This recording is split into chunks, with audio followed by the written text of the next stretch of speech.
made it through the NAIROBI range. Good morning. Very good. So okay.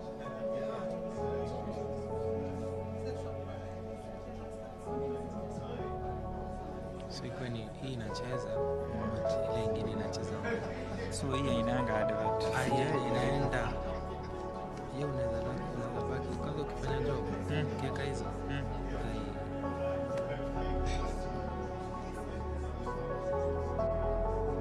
So umefanya ile switch mtu asione hii screen nyingine sana. Si iko sahi kwa nini screen ya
hii ndogo sana. And then sasa hii utaiweka ibaki kwa loop tu. Acha nisikize hizo zingine nitakwambia. Sawa.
of the event to launch the strategic plan for the Nairobi Center for International Arbitration. Before we get into the program, in the usual manner, we will have the national anthems for Kenya and East Africa play. Steve, are we ready with the anthems? So in that case, please let's be upstanding for the anthems.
Afrika Mashariki, tuwezeshe kuishi kwa amani, tutimize na malengo yetu.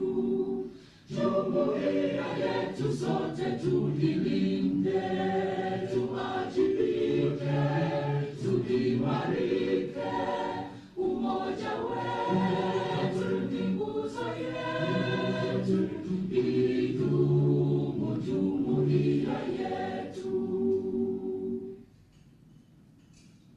Uzalendo pia mshikamano viwe msingi wa umoja wetu, na tulinde uhuru na amani, mila zetu na desturi zetu. Jumuiya yetu sote tulilinde, tuajibike, tuimarike, umoja wetu ni nguzo yetu, idumu jumuiya yetu. Viwandani na hata mashambani, tufanye kazi sote kwa makini, tujitoe kwa hali na mali, tuijenge jumuiya bora. Jumuiya yetu sote tuilinde, tuajibike, tuimarike, umoja wetu ni nguzo yetu, idumu jumuiya yetu.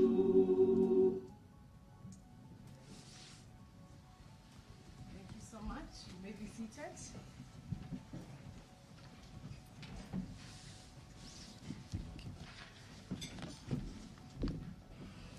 All right. Let me start off by acknowledging those that we also anticipate to join us, and then those present. The Honorable Attorney General, Justice Muturi, Principal Secretary, National Treasury and Economic Planning, Julius Muya, Solicitor General, Kennedy Ogeto, Principal Judge of the High Court of Kenya, Justice Ogola, Chairman, chairperson, and members of the Board of Directors of the Nairobi Center for International Arbitration, chief executives from private and public sector institutions, representatives of various government ministries, departments, and agencies, representatives from the private sector, representatives from professional membership bodies, members of the media, distinguished guests, ladies and gentlemen, good morning. My name is Kananu Mutea. I shall be taking us through these proceedings this morning, and I shall also offer the opening remarks. It gives me great pleasure to speak to you today on behalf of the NCIA to welcome you most cordially to the official launch of the NCIA's second strategic plan, which will cover the duration of 2022 to 2027. This event is the culmination of an enormous collective effort which began in 2013 when the Nairobi Center for International Arbitration Act was put in place. From the enactment, the center had its first board constituted, and I'm thankful to see some of the first board members are present with us here today. The board was constituted, the secretariat was staffed, and initial plans were laid. Many institutions and individuals contributed and continue to contribute in one form or another towards the NCIA's growth and continued impact in the execution of its mandate. I recognize and thank the Office of the Attorney General for the continued support, the judiciary for embracing alternative dispute resolution mechanisms, and the pronouncements that we've had, not just from the High Court, but the Court of Appeal and the Supreme Court, all of which legitimize the use of arbitration as a means of resolution of disputes. I thank the government agencies, private sector players, academic institutions, and all those who continue to look at resolving disputes through ADR. They say that he who cannot put his thoughts on ice should not enter into the heat of dispute. Ladies and gentlemen, in recent years, we have witnessed a growth in the use of ADR in resolving disputes. We have also seen a willingness by parties to spend time and money to settle their disputes privately with better control of the process. We have observed the ease with which parties appreciate the benefits of ADR, its adaptation and uptake of technology, its borderless nature, flexibility, and comparative privacy. Effective and proper use of ADR allows a society to thrive. And this is usually through investments, but it often starts by creating family capital, which then becomes commercial capital. It is as people feel safe that they invest and invest heavily with posterity in mind, and predictable dispute resolution mechanisms facilitate this. We continue to develop professionals and institutions who are excellent and attuned to the ever-changing needs of our society. Even so, we still have a long way to go, and only through strategic planning, partnerships, and joint efforts will we be able to reach our goals. In this sense, I consider this launch of the second strategic plan as a critical part of the fourth industrial revolution that we find ourselves in. The pace of development, information sharing, demand for responsive solutions being greater than it has been in years before. Distinguished visitors, let me express on behalf of the NCIA our most sincere wish that you will join us in championing the merits and utility of effective dispute resolution in the creation of a predictable, safe, and reliable system within and without our borders. Let us together redefine combat. It doesn't always have to be attrition. With these remarks, let me say karibuni sana to the launch of the NCIA strategic plan, and I look forward to great engagement with you all as we navigate our program. For now, allow me to please welcome the CEO and Registrar of the Nairobi Center for International Arbitration, Lawrence Moirore, to give us an overview of the strategic plan. Karibu, Lawrence.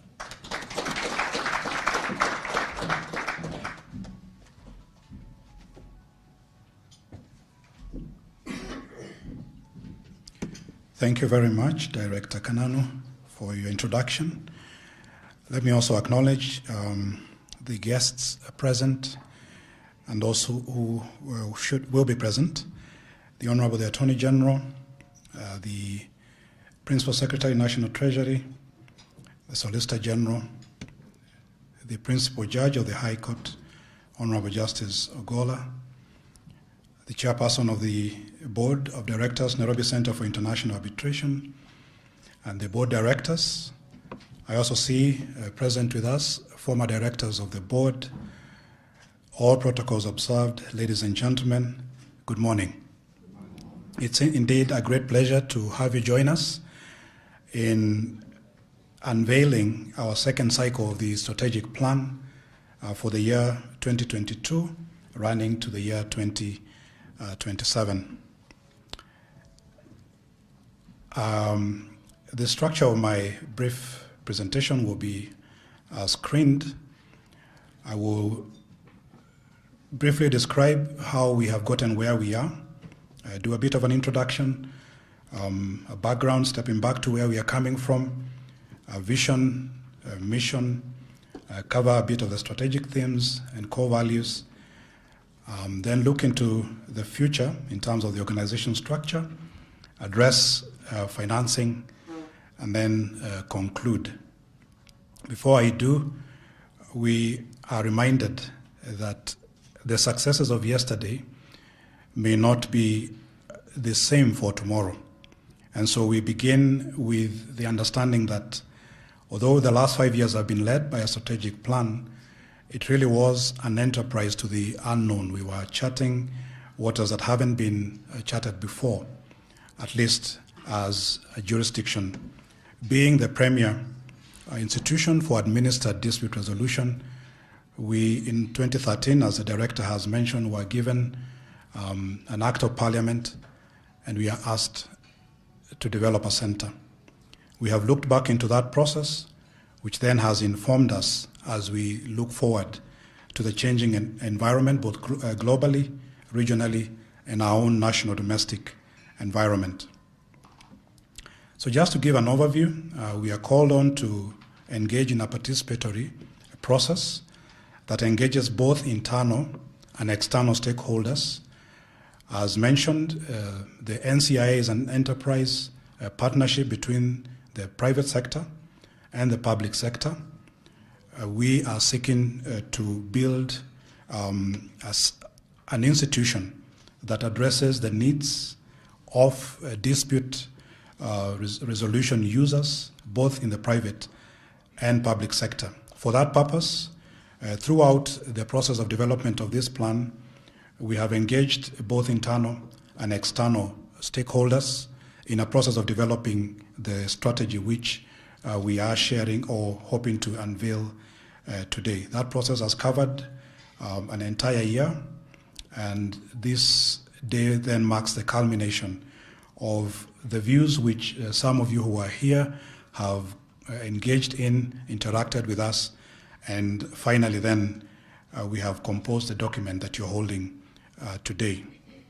So by way of introduction, we did have a strategic plan from the year 2017, 2022.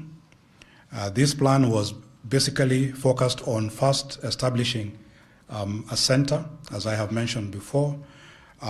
With this, we did establish rules for arbitration, rules for mediation.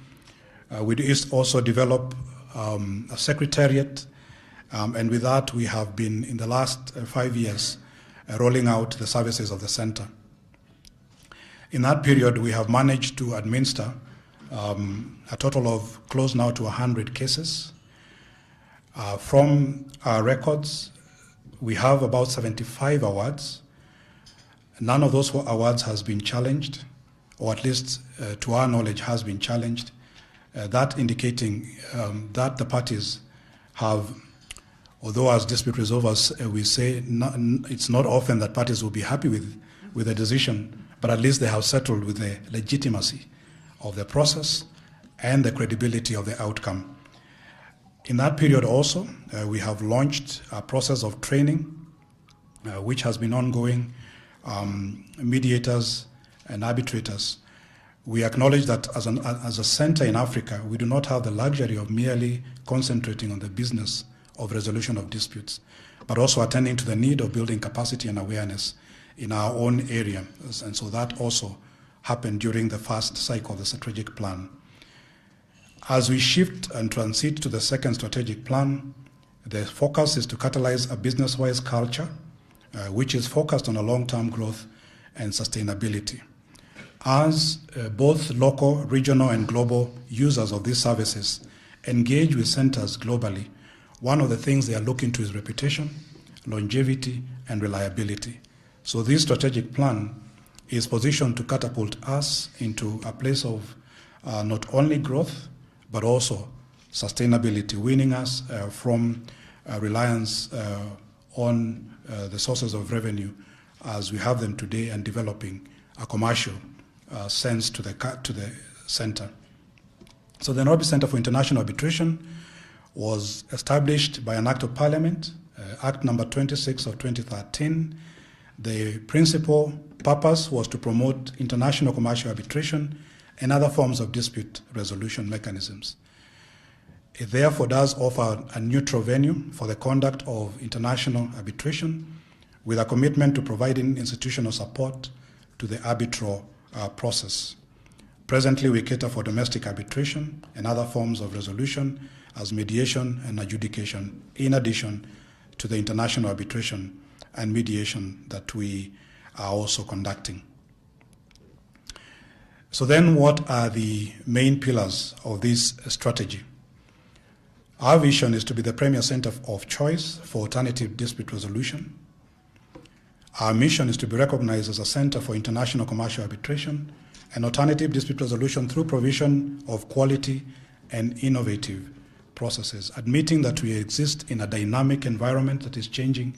The needs of the consumer are constantly changing, and therefore engaging in innovation even of the services that we render.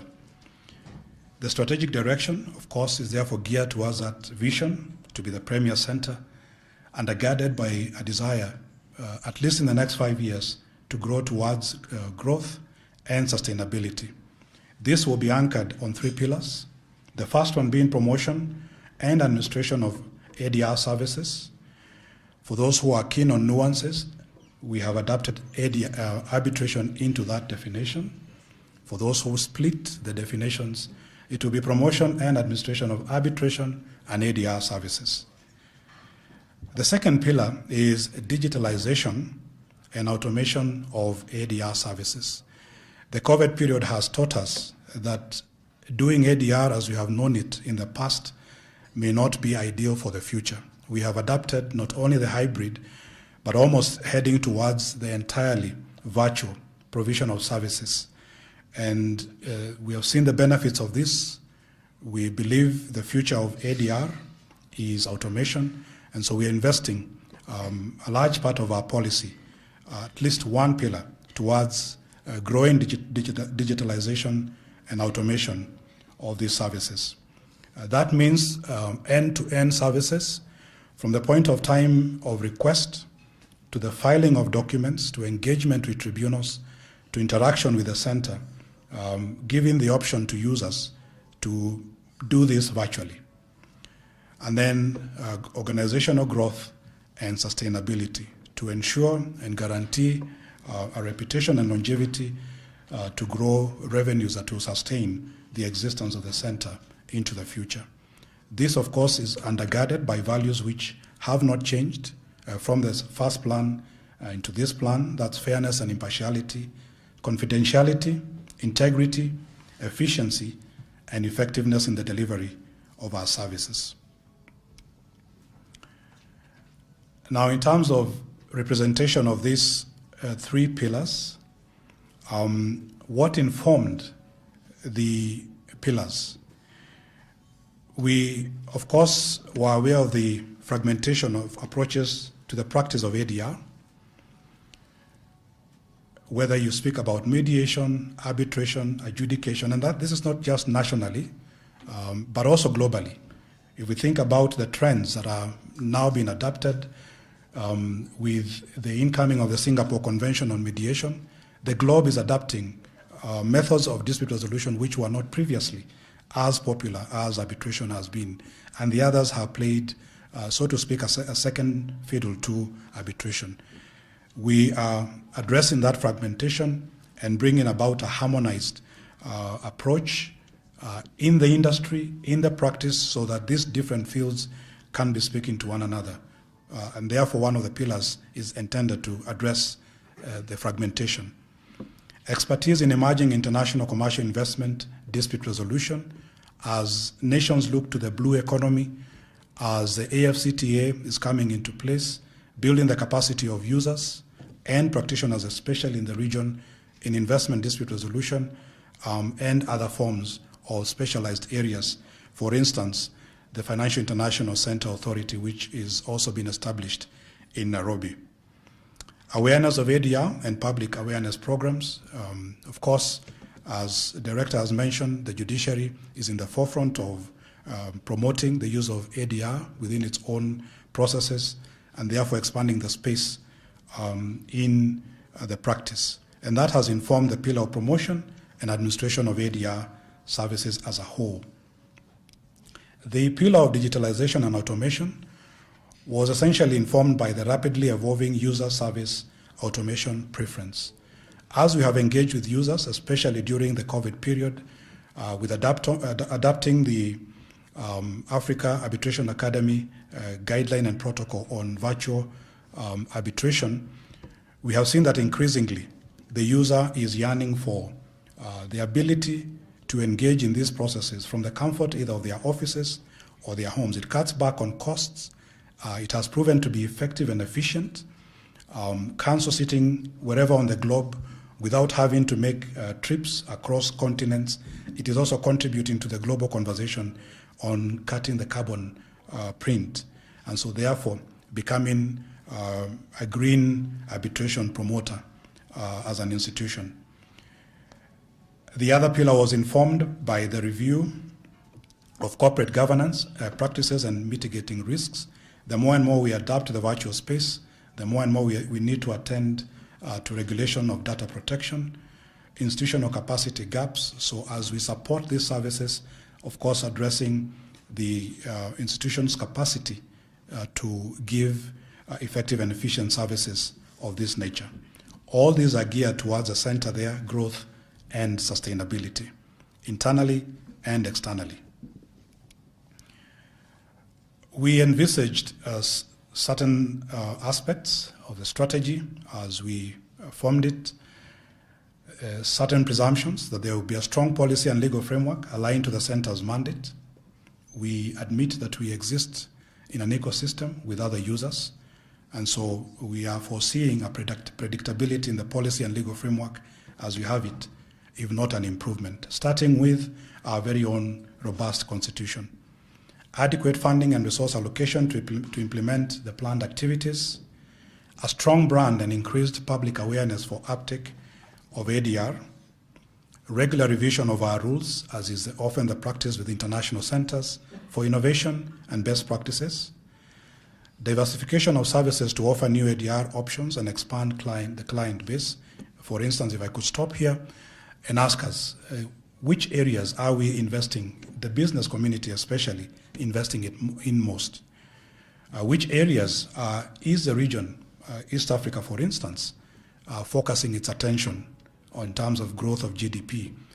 And are the methods which are currently in place able to address those areas? So thinking about dispute resolution boards, adjudication, and other forms of dispute resolution, expert determination, which we then could include to diversify the services the center is offering. And then lastly, cooperation and support of stakeholders, including the judiciary, academia, ADR institutions, professional bodies, and MDAs. If you have been in this industry long enough, you will, of course, come to accept that these bodies will very often interact. The judiciary will support ADR mechanisms, ADR mechanisms will need to be responsive to the legal environment within which they operate. So we sit at a point of convergence where we can be, in a sense, catalyzers of discourse, of conversation, and growth in a sense that is harmonized and that speaks one voice. Professional bodies in particular, I see representatives of the Law Society of Kenya acknowledging the presence of the President of the Law Society, a key stakeholder in these discussions. Then an able and competent secretariat to support the ADR services. We presently do have staff not only trained locally, that's nationally, but also internationally. Speaking of the case management department, with staff drawn from expertise and exposure from the University of Miami, University of Aberdeen, where they have gained exposure, training, and experience in international arbitration, oil and gas and energy, and seek to expand the capacity of the center to offer cutting-edge services to our customers.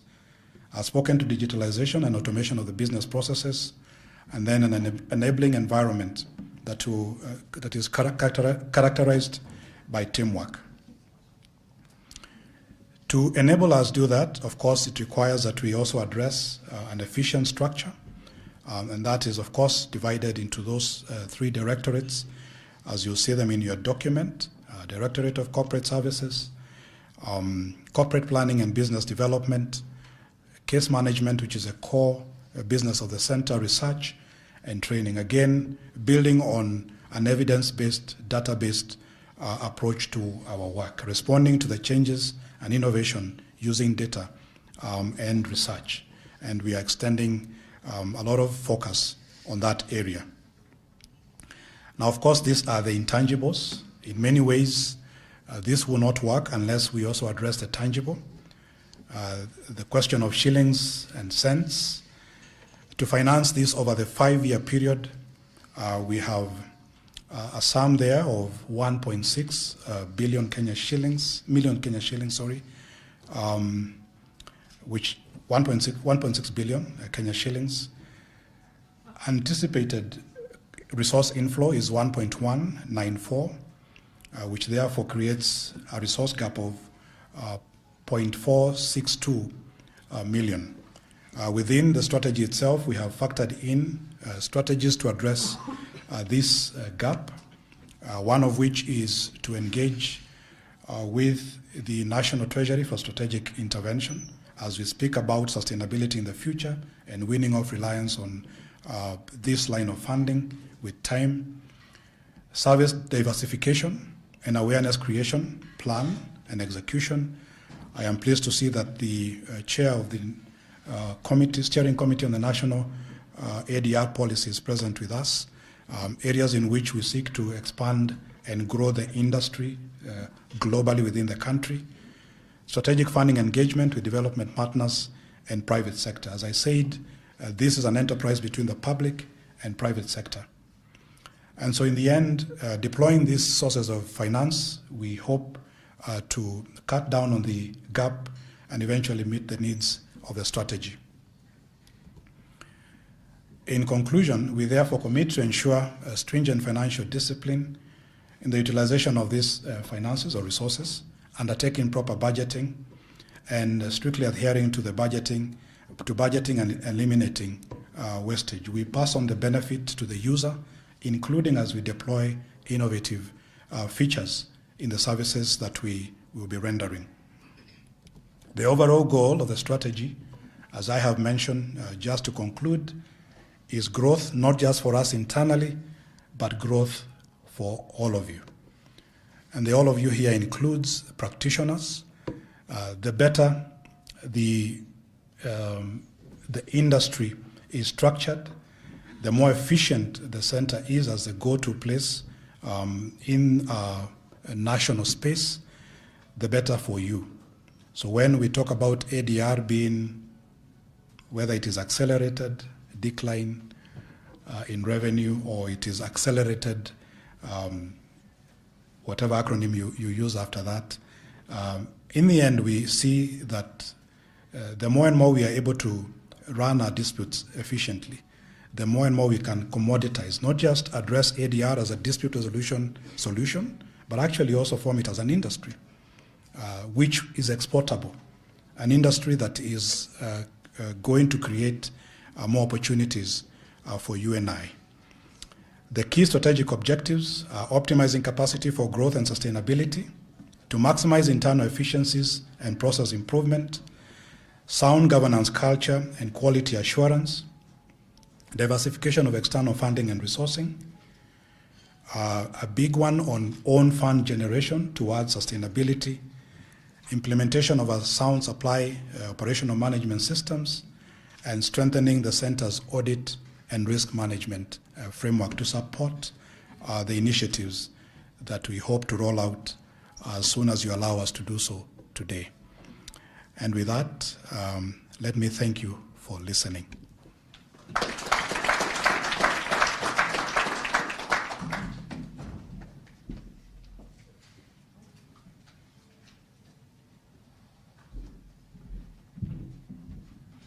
Great. I think now there's better clarity on what the contents of the strategic plan of 2022 to 2027 will contain.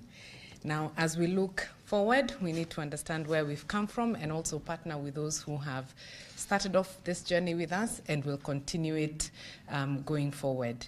I would like to welcome our next speaker to provide his remarks. John Ohaga, I don't think requires much introduction from me. He is a senior counsel, past director at the center, and an esteemed member of the Law Society. John, welcome.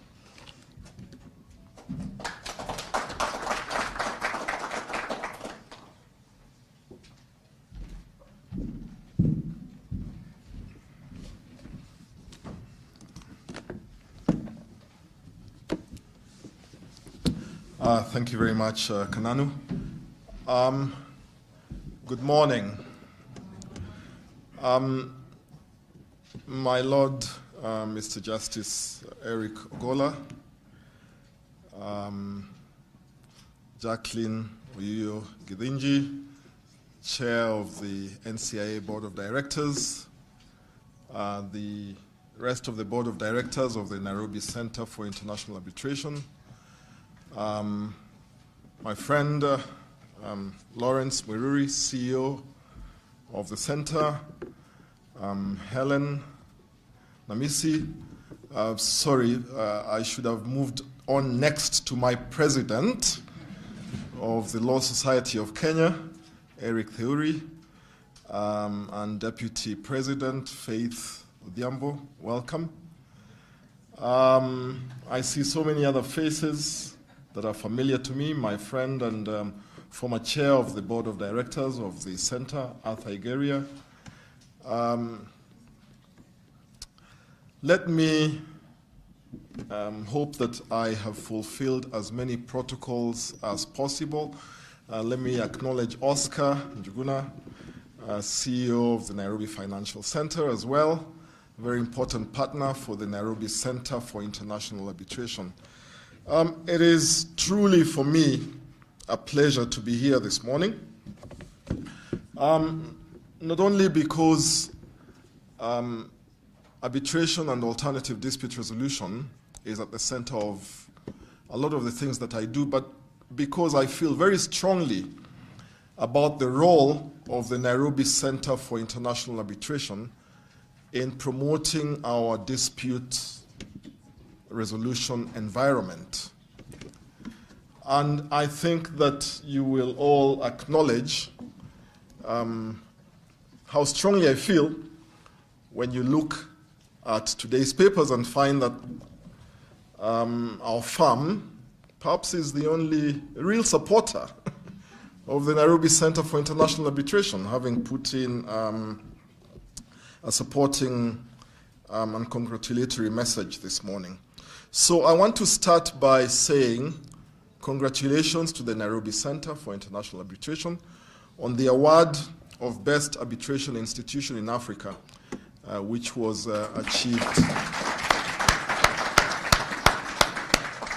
I think, a couple of days ago in Accra, Ghana, at the Congress of the Africa Arbitration Institution. That really speaks to the work that the Nairobi Center has put in to date in promoting itself, in propelling itself to where it is, and the work that the entire staff of the center has put in. Work that I have to say that we are truly proud of.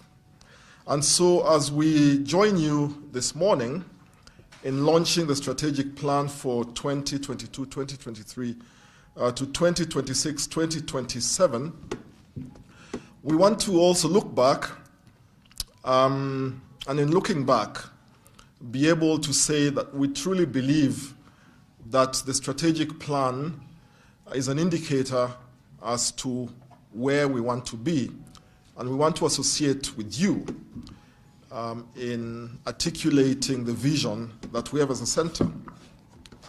But I also want to say that the last couple of years have taught me, as a leader in other areas, of the danger of strategic plans, because we saw what COVID did to many strategic plans.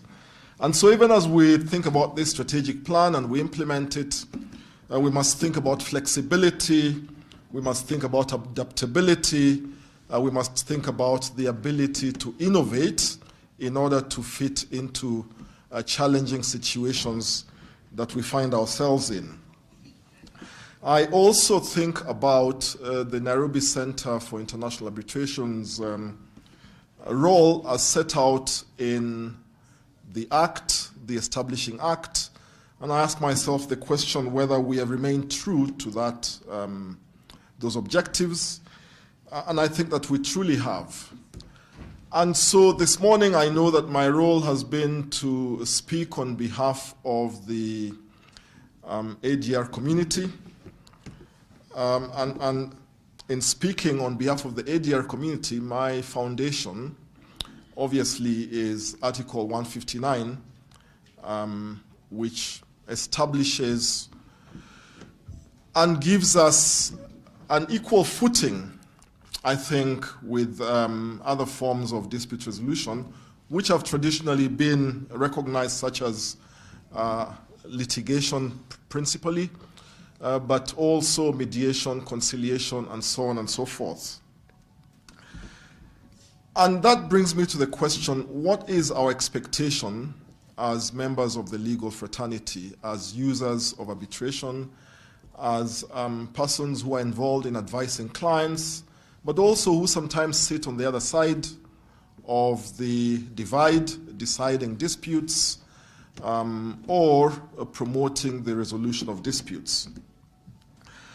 Our expectation is that the Nairobi Center, as the statutory body, will continue to remain the foremost articulator of the vision that we have in establishing our dispute resolution framework.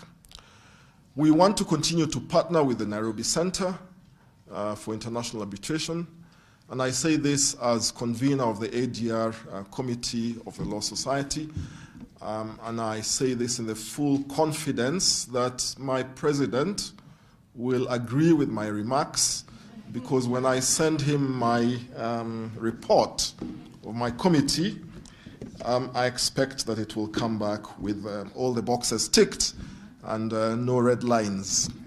So, Mr. President, I'm articulating the views and expectations of your members. But also, I want to take this opportunity to say that we cannot establish this environment in the way that we perceive it, in the way that we desire to practice in it, without the partnership from the judiciary. And I'm really pleased to see that we have the principal judge of the High Court in charge of the Family Division, Mr. Eric Ogola, this morning, because I was just having a chat with him as we were waiting and casting our eyes back to the journey that we have undertaken since the inception of the court-annexed mediation program, all the obstacles that we saw along the way, but the way in which we have also been able to overcome those obstacles, which has been the result of a real laser focus by the judiciary in establishing mediation and in promoting mediation.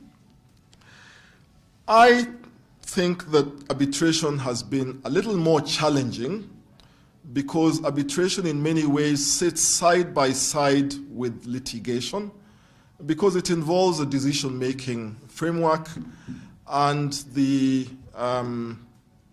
challenges arise from the fact that when decisions of arbitrators go to the courts are required to review them, but with a light touch. Sometimes the courts also struggle with the light touch.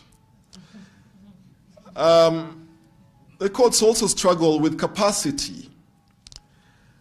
The desire of the arbitration community, which we have expressed time and again, is to have a specialized division of the High Court that would deal with matters emanating from decisions of arbitral tribunals, so that decisions emanating from such tribunals would be reviewed, dealt with, and concluded in as speedy a manner as the arbitral tribunals are hopefully dealing with it.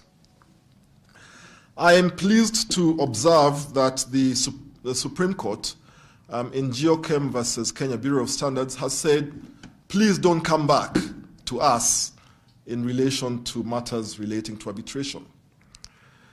And that really should be the pointer as to where we would like, or the attitude that we would like the judiciary to take.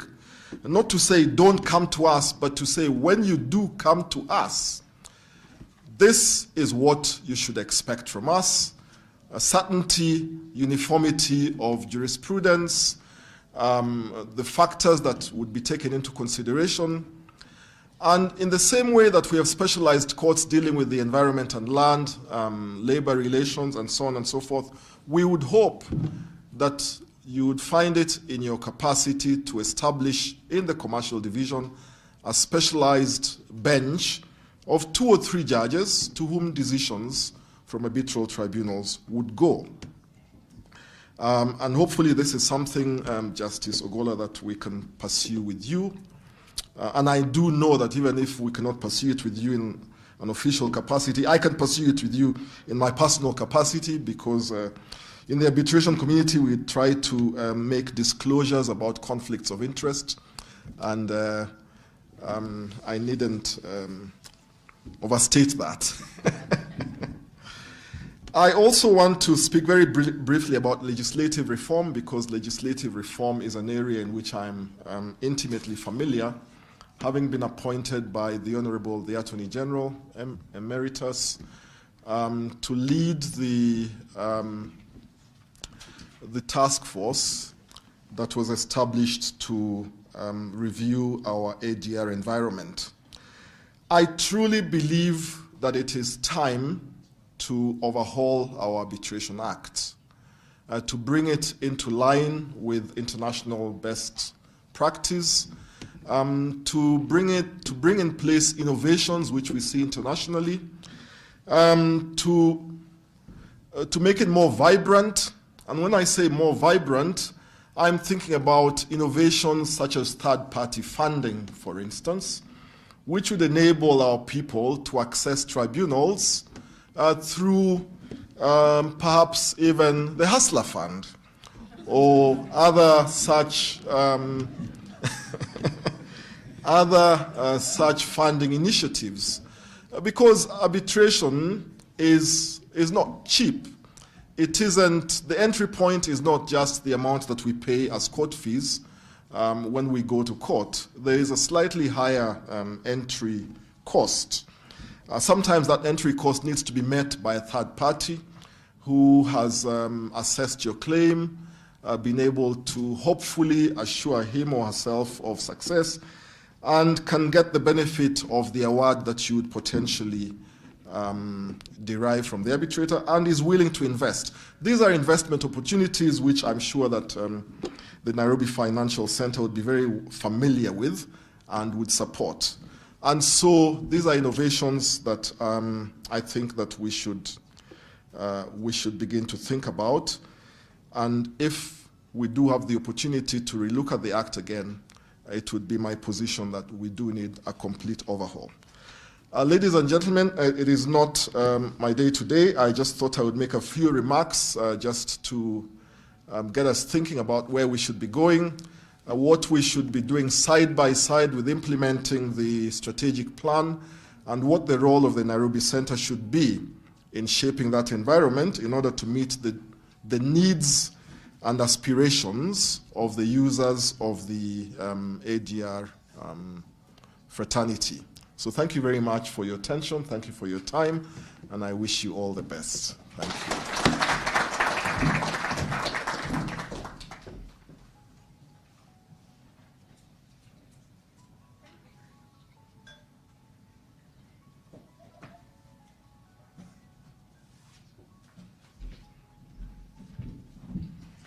Thank you so much, Senior Counsel.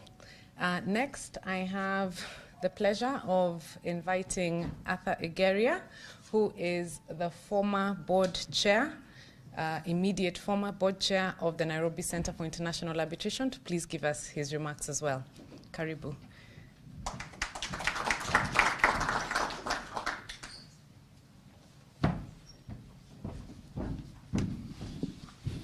Thank you very much. To learned colleagues, Your Lordship, Justice Gola, Chair of the NCIA, Jackie, my good friend Jerry Washira, who's here, I believe in a personal official capacity as representative, Helen, my president. You know, when you get to a certain stage in life and you realize that all these dignitaries you're introducing are otherwise personal friends, and you don't know whether to call them by their first names or their nicknames, which sometimes roll off your tongue very quickly, then you realize you have been around. But first of all, I want to say thank you very much, Lawrence, CEO of the NCIA, for this invitation. We were the first board of the NCIA, and I must admit that when we came in, we were rather green, because we were all coming in as legal practitioners and practitioners in alternative dispute resolution in different capacities. And a number of us had been members of boards, but not many of us had been. So we did a lot of learning, and thanks to the structures that were created and we participated in creating, we taught ourselves a lot, and we also benchmarked with other arbitral centers, and we learned a lot about how to be board members and how to be effective. And I can say with confidence that we were fairly professional in the way we conducted our affairs. I'm happy to know that we did not have any disputes amongst ourselves that required resolution in any way whatsoever, whether through mediation or arbitration. And we did well as a board. We were handed a baby that was literally kicking and screaming and wondering what to eat and how to feed this baby. But I think at the end of our tenure, we had established systems, committees, and I want to thank you, Lawrence, because you were very instrumental in ensuring that when we left, we handed over a very, very sound organization to the next group that came in. We were strong adherents to the principles of corporate governance and John can attest to that. We restrained ourselves from getting into situations that could even have been perceived as having created conflict of interest. And so to that extent, I believe we did well. And to those board members who are here, I can see Mr. Waigi Kamau across there, and anybody else who I haven't mentioned. I want to thank you for the support you gave me as chair of the NCIA during the time that I chaired the board. Going forward, I can see that the center is growing, and the current board members are doing a good job. And so I want to congratulate you for the work that you've done, and I want to assure you of our continued support as practitioners, as colleagues, as friends, in whichever way that you would require support as you continue to grow. Congratulations on this, on the launch of this strategic plan, and I know that you will do an even better job than we did when we were there. God bless you, and have a good day.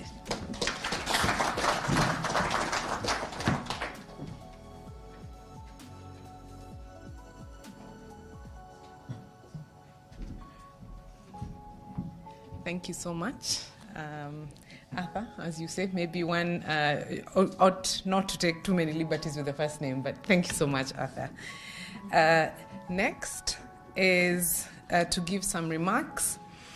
I mentioned membership bodies when I made my opening remarks, and one of the bodies that we aim to work very closely with is the Law Society of Kenya. Because we're in the county of Nairobi, we have a representative and indeed the chair of the Law Society of Kenya Nairobi branch, Ms. Helen Namisi, who will provide her opening remarks. We aim to work very closely with the profession in ADR. Asante sana.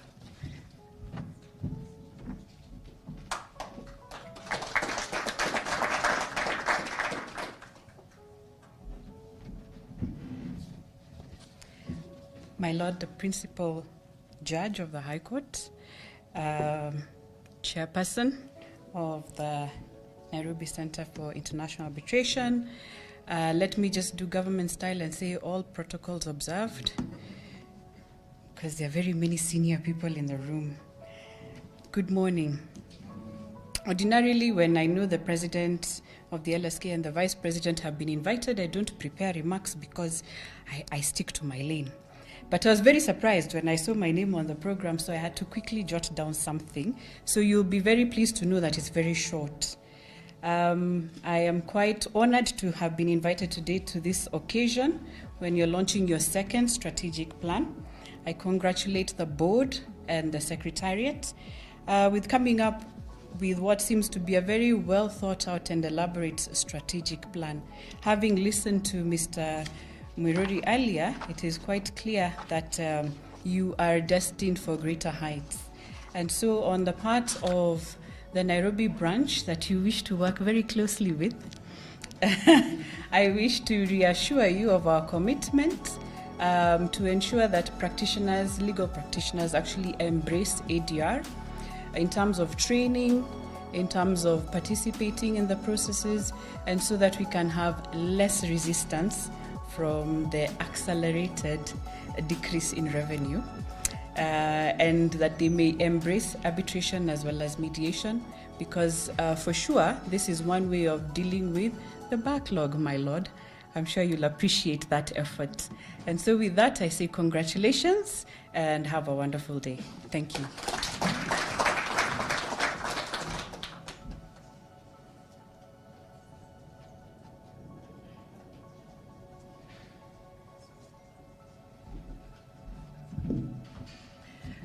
Yes, Helen, I see you keep your promises. That was indeed short.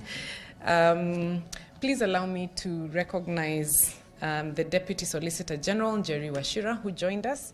I know that there had been a bit of a hold-up at the AG's office. I think there's a fire burning.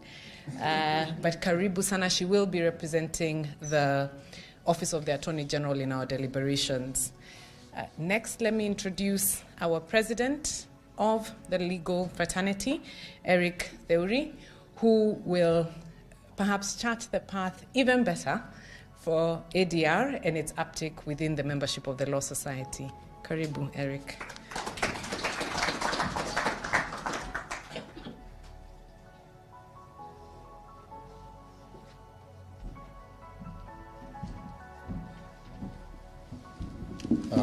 Thank you so much, Kanan. The principal judge, the chair of NCIA, and let me follow the protocol that has been set by my chair, lest I am evicted from the branch, by saying all protocols observed. I think at our annual conference, one of our speakers said that sometimes when you walk into a room and there are so many powerful people, you say, I fear you all.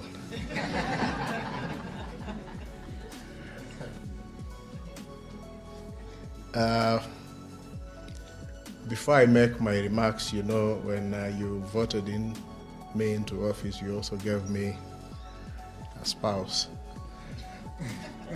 So let me invite the Vice President of the Law Society to at least say hi to you so that we maintain harmony at the Law Society. Faith, please come up and say.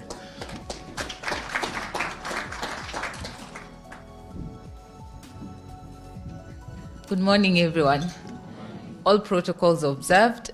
Just to say, the President is just kidding with you. He's just pulling your leg. We are working well together. And also as a practitioner of ADR, it's exciting for me to be here and support the work of the chair and your entire team. I wish you all the best.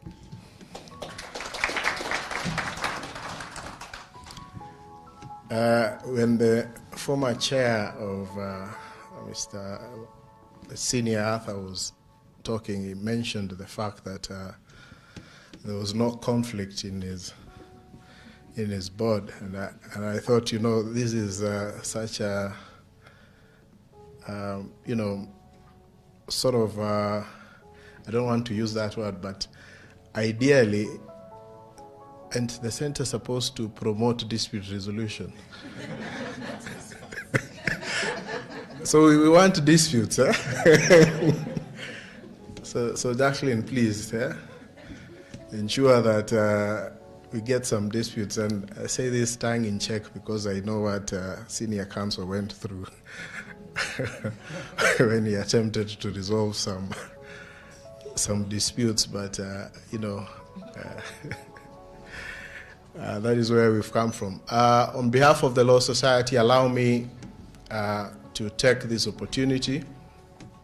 Let me also recognize the presence of one of my council members, Mr. Mora Kabata. He's just walking in, is the convener of the public interest litigation. So if you are looking for anyone to throw stones at for this meeting starting late, he's the one you should direct your stones at.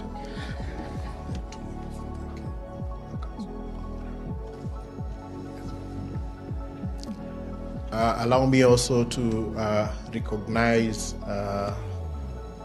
some of the members from the who have joined us on the delegation from the UK and Wales. Can I just ask them to stand up so that you can acknowledge them? So let's give them a round of applause. We've had extremely engaging discussions over the last 2 days, and looking at all these issues, among them arbitration, international arbitration. And I think it looks like the future is bright, but we need to put in the hard work. And so therefore it is extremely gratifying that we are here to mark the occasion where we are launching the strategic plan that is supposed to take us into the future and also afford us an opportunity to look at the past in terms of the things that we have done. And it is often said that what gets measured gets done.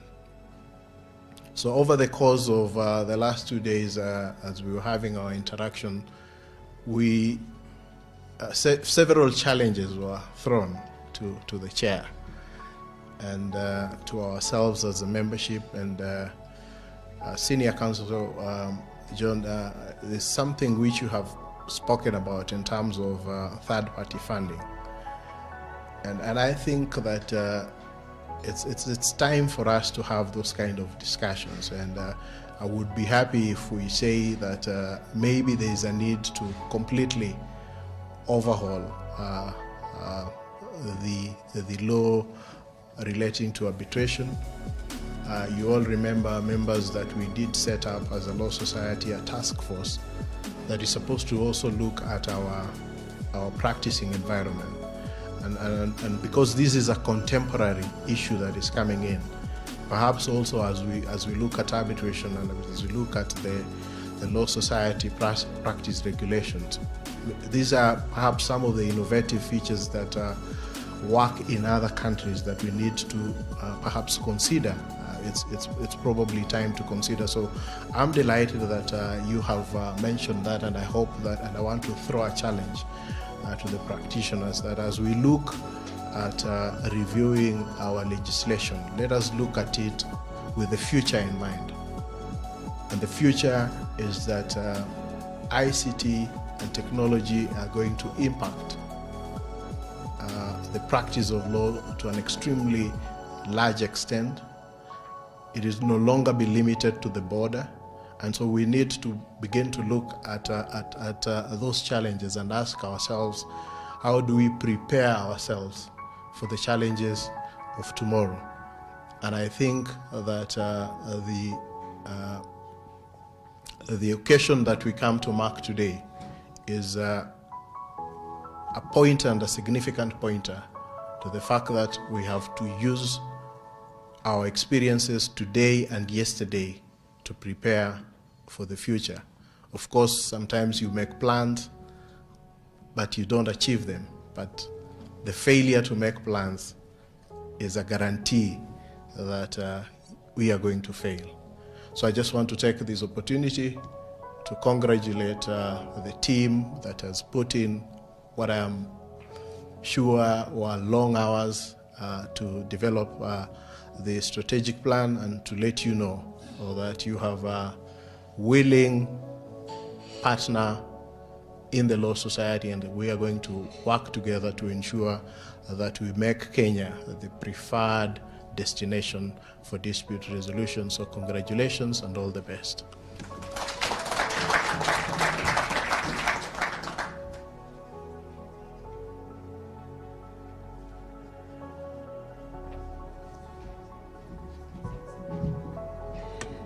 Thank you, Eric, for those remarks.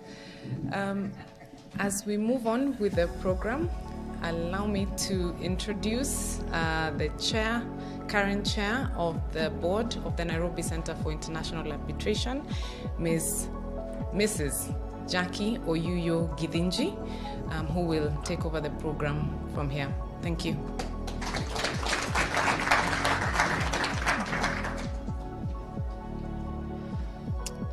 We are very lucky on our table to have had the principal judge present, because he was able to very quickly mediate a budding dispute between myself and the members of the Law Society for having started a fire that could only be quelled by the Honorable the Attorney General, who was supposed to be here with us this morning.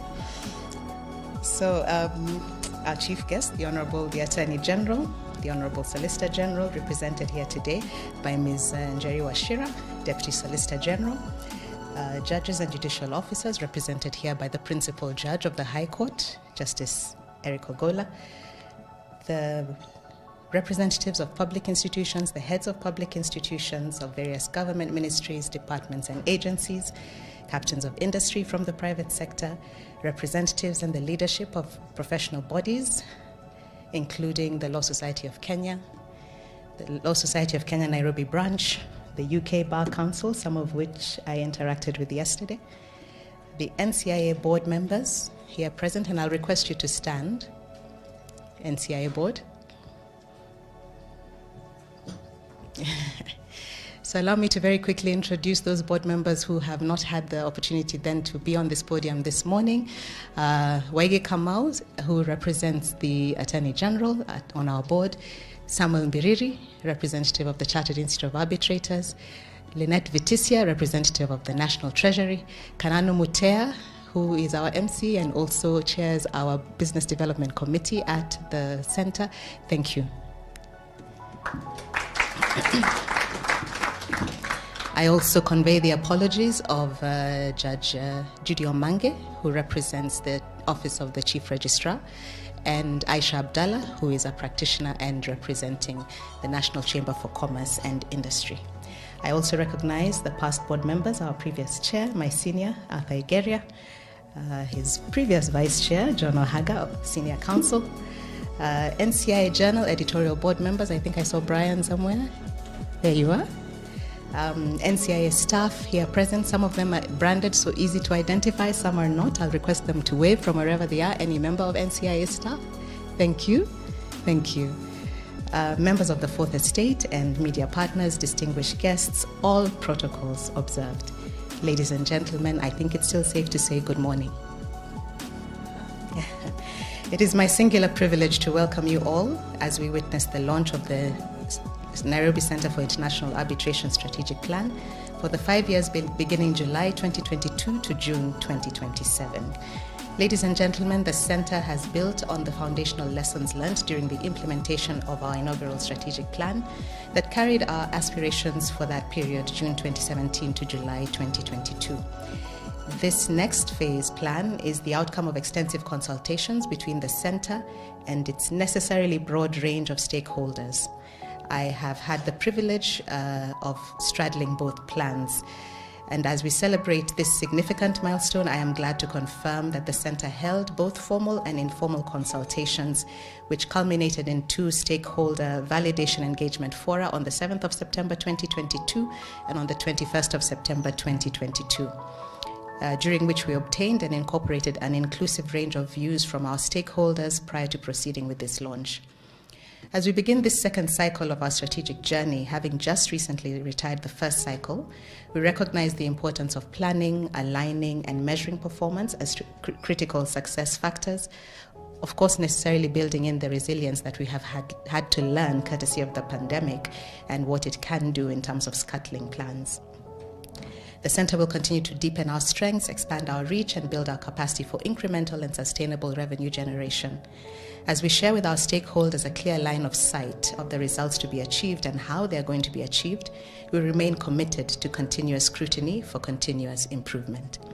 With increased trade in our national, regional, and global markets, alternative dispute resolution mechanisms will play an increasingly pivotal role in ensuring a conducive environment for business and building confidence in investors, thus driving economic growth and national development. In other words, enabling business. This strategic plan takes advantage of a host of opportunities presented both domestically and across the continent and the globe to foster effective dispute resolution of commercial disputes and thus facilitate the ease of doing business. This will have the added advantage of attracting investment in and conduct of financial and related activities in Kenya. Ladies and gentlemen, this strategic plan focuses on various key result areas as have been elucidated by the registrar, which will enable the Center to realize its vision, its mission, and its strategic mandate. In developing the plan, the Center has taken cognizance of emerging issues affecting local, regional, and international practice, challenges faced in the greater adoption of ADR mechanisms in settling both domestic and international commercial disputes, as well as the opportunities presented by those challenges and emerging issues. We therefore anticipate that these strategies and objectives will increase access and adoption of ADR mechanisms in settling of disputes while ensuring affordability, availability, and access to justice. We are confident that this strategic plan will yield improved performance in the overall service delivery of the Center to its stakeholders and consequently become a world-class alternative dispute resolution center that is increasingly recognized and valued by disputants and the ADR community both locally and internationally. Indeed, our growing recognition as a quality center was recently affirmed by the center's recognition as Arbitral Institution of the Year at the African Arbitration Association Awards held in Accra, Ghana on 5th November 2022. The launch of this strategic plan will no doubt link our mission, our vision, our strategy to our day-to-day operations and spur the growth and adoption of ADR mechanisms in dispute resolution, both locally and globally. So shukran, ladies and gentlemen, for joining us this morning.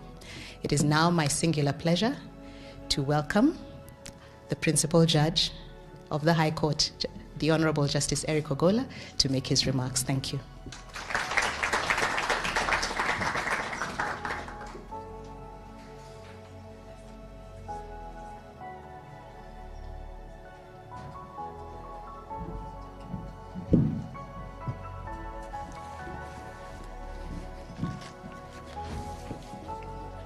Should I say good morning?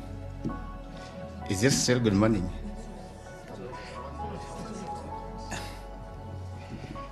Good afternoon. I think I'm privileged to appear before this honorable congregation. I represent the Chief Justice who was invited to this ceremony, but is not able to attend because she's out of the country. Before I read her speech, I also want to make my observations because I'm also part of this team. I am myself a mediator, and I've been through this journey. Mr. Lawrence can tell that I'm part of this team. Mr. Haga can tell that I'm part of this team. A number of you can also tell that I am part of this team. And if there's any doubt, I deal with these matters in court when they come. So I want to make some few remarks before I proceed. I want to acknowledge everybody. I appreciate that majority of us here are lawyers, and probably you have appeared before me either in Nairobi. I was in Nairobi for a long time in the commercial division, or in Mombasa, or in Eldoret. I acknowledge Mr. Kabata here has appeared before me. Ms. Mburugu has appeared before me. And some of you who I may not have seen. I am very happy to acknowledge the protocols. Njeri Wachira, Deputy Solicitor General, I acknowledge you. I acknowledge the President of the Law Society of Kenya, Mr. Eric Theory, and the Vice who is Faith who has stepped out. I acknowledge Ms. Namisi, the Vice Chair, the Chair of the Law Society Nairobi. I want to acknowledge Mr. Igeria for the good work that you've done and which we are celebrating today.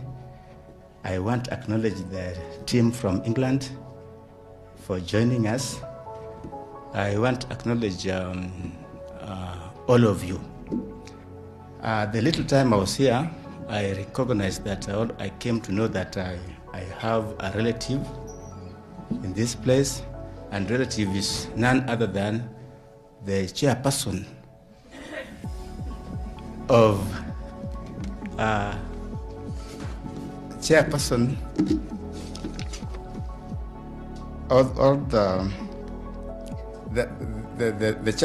of the NCIA board, none other than Josephine Oyoyo Gidinji. She is my relative.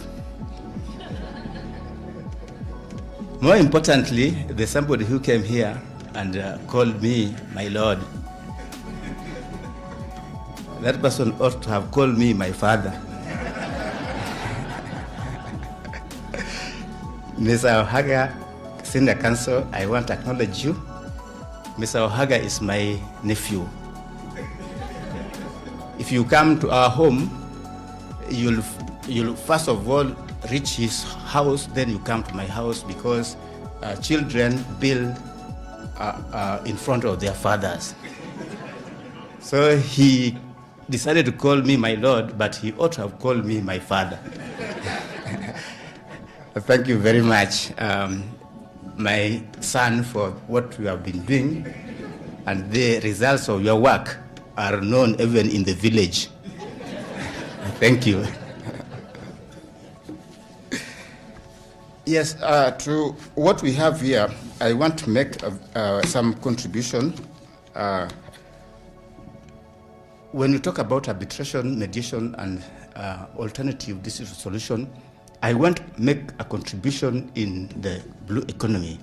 I heard somebody talking about blue economy. And when we are talking about blue economy, as lawyers, we zero in on admiralty practice. This is one area where there's a lot of money to the advocates and a lot of income to the economy, the blue economy. But in Kenya, we have never taken this seriously. We don't have the legal apparatus to operate or operationalize this area. The Adjudicator Act, Section 4, says that the applicable law in administrative practice in Kenya is the law of the Supreme Court of England. And for a long time, we have never thought that we can have our own indigenous admiralty regime. I am very passionate about maritime law because that's my area of expertise. There are so many challenges here because many of you don't take that area seriously because you think administrative practice is practiced in Mombasa and you don't want anything to do with Mombasa.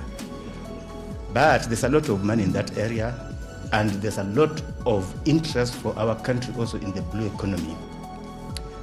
I did my admiralty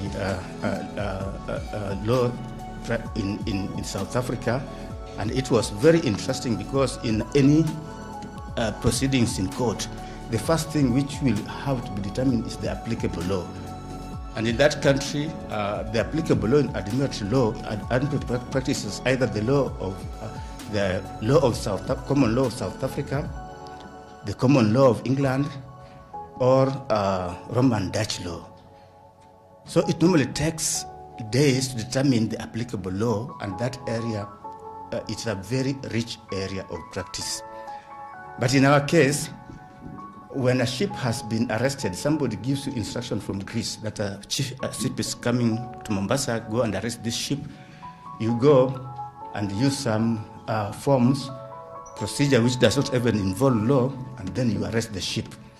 The next thing you are asked by the person who has given you instructions is, what is the applicable law, so that we can prepare for the case in Mombasa. You go and do your proposal, your research, and say that the applicable law is the law of England. And then the person who has given you instruction is a person from England. So he wonders what further relevance you have. And that's the end of your practice. You'll find that in various carriage charter parties is the contract of carriage. Various charter parties indicate that in the presence of any, in the event of any dispute, arbitration will take place either in London, depending on the kind of charter party, or in New York, or in Amsterdam, or in any such city. Nothing to do with Mombasa, nothing to do with Kenya, nothing to do with anywhere else in East Africa. So the work is taken away from us, whether as argument as a substantive claim in court, or whether as an arbitral proceeding to take place in arbitral forum. We don't have any jurisdiction. Then how will we ever grow? How will our lawyers grow in this area? Mr. Haga, in the reforms that we are taking up, please liaise with me so that we can come up with an indigenous admiralty law for Kenya.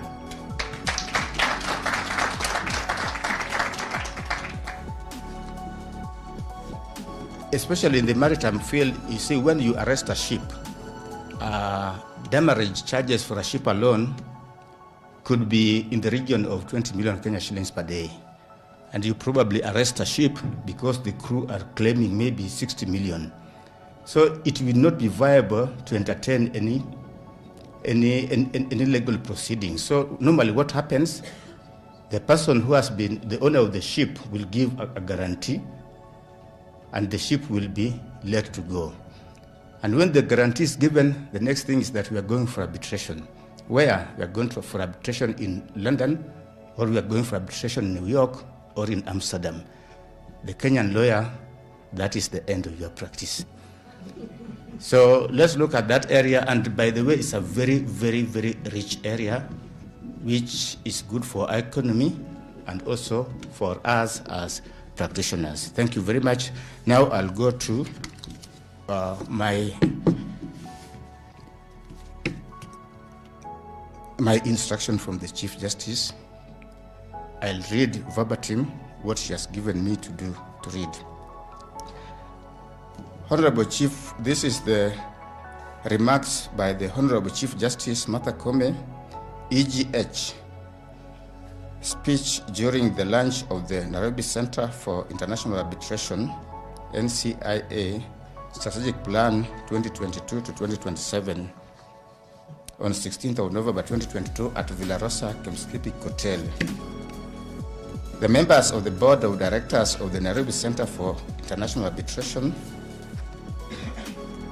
the Registrar, Chief Executive Officer of the Nairobi Center for International Arbitration, distinguished guests and members of Chartered Institute of Arbitrators, ladies and gentlemen, let me start by thanking the leadership of the Nairobi Center for International Arbitration, led by the Registrar, Chief Executive, Mr. Lawrence Muiruri Ngugi, for the honor of inviting me to give the keynote address during the launch of your strategic plan for the period 2020 to 2027.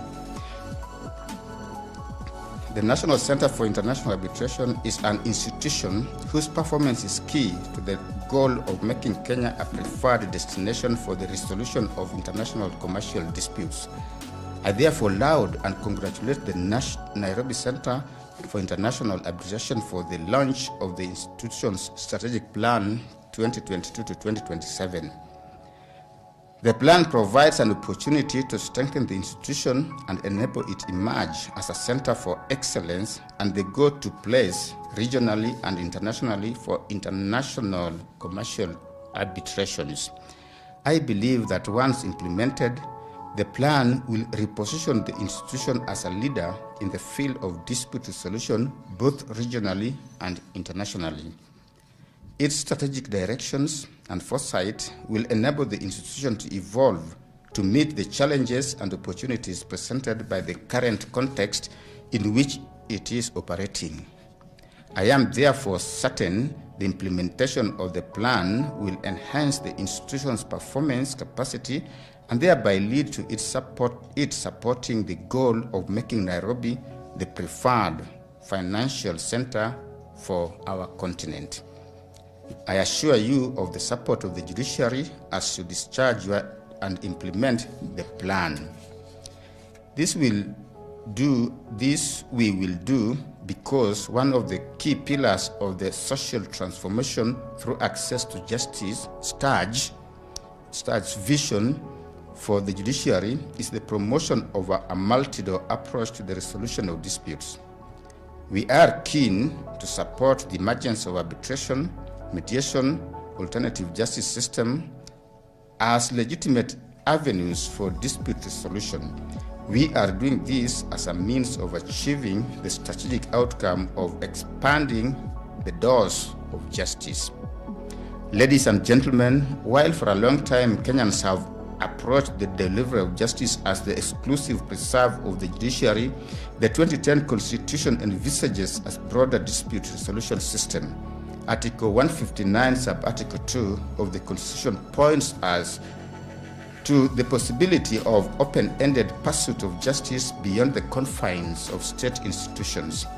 It does this by commanding the judiciary to promote the use of alternative forms of dispute resolution, including recognition, including reconciliation, mediation, arbitration, and traditional dispute resolution mechanisms. These alternative forms of dispute resolution allow for the resolution of disputes outside the courts. By commanding us to embrace the multi-institutional approach to the pursuit of justice, the Constitution is alive to the need for efficient and timely delivery of justice. It should be appreciated that the courts are not the sole forum for the delivery of justice. It is in appreciation of this reality that one theorist of justice, Mark Galanta, has noted as follows, in quote, "Just as health is not found primarily in hospitals or knowledge in schools, so justice is not primarily to be found in official justice dispensing institutions." Ultimately, access to justice is not just a matter of bringing cases to court, but of enhancing the justice quality of the relations and transactions in which people are engaged, close quote. The multi-door approach to justice has the potential of deepening access to justice. The desirability and utility of this approach is that it has the potential to address the concerns around the cost-effectiveness and speed of delivery of justice. By channeling a significant number of disputes for resolution outside the courts, we will avoid the current problem of courts that are swamped and paralyzed with disputes that might be better resolved elsewhere. In a domain where time truly is money, parties to commercial disputes are increasingly embracing mediation and arbitration to resolve their commercial differences quickly so they can invest the money that would have been held up in courts in lengthy litigation process. It is worth noting that there has been a significant rise in the uptake of mediation as an avenue for resolution of disputes in Kenya since the judiciary rolled out court-annexed mediation in 2015. The resolution of significant number of commercial disputes through mediation has channeled a significant amount of money back into the economy for investment. It is notable that in the last financial year, that is 2021-2022, that financial year saw the strengthening and expansion of alternative dispute resolution mechanisms. Our court-annexed mediation program was expanded to an additional 8 court stations during the year. This means that court-annexed mediation is now operational in 94 court stations. This period also saw the referral of 2,245 matters to mediation by various courts and resolution of 1,918 of the referred matters. To give example from some of the courts, during the last financial year, the Employment and Labor Relations Court utilized court-annexed mediation and referred 127 disputes to mediators who were able to successfully conclude 95 of these disputes, resulting in the freeing up of Kenya shillings 482.5 million back to the economy. In the High Court, 66 cases worth Kenya shillings 554 million were successfully resolved through court-annexed mediation. The judiciary has also enhanced its training at the Kenya Judiciary Academy on alternative dispute resolution. The Kenya Judiciary Academy has undertaken trainings and seminars geared towards sensitizing judges and judicial officers on the constitutional edict in Article 159, Sub-Article 2 of the Constitution that they ought to promote alternative dispute resolution mechanisms such as arbitration and mediation. In addition, the utility of these avenues in meeting the judiciary's goal of having an expeditious and efficient justice system has been emphasized in Kenya Judiciary Academy's training programs. In addition, the judiciary is providing mediation and alternative justice system suits in court stations where we have the requisite physical infrastructure. to accommodate the suits. An example of this is the Kajiado and Nakuru mediation and AJS suits. AJS is Alternative Justice System. AJS suits that are hosted within the premises of the Kajiado and Nakuru law courts. In conclusion, the judiciary is actively promoting and supporting the embrace of alternative dispute settlement processes and sensitizing litigants that the avenues for justice available to all aggrieved persons for access to justice are not confined to court litigation. We see the alternative dispute resolution mechanisms as avenues for litigants to resolve their conflicts in an efficient way, thus strengthening social harmony in our communities and state stability. Once more, I assure you of the support of the judiciary as you implement this strategic plan 2020 to 2027. Congratulations and thank you. Honorable Chief Justice Martha Koome, EGH, Chief Justice and President of the Supreme Court of Kenya. Thank you.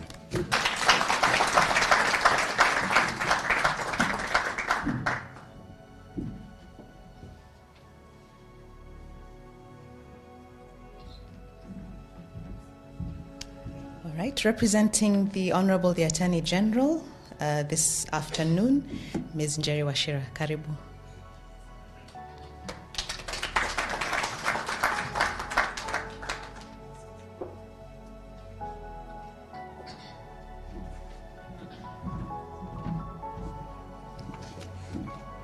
Good afternoon.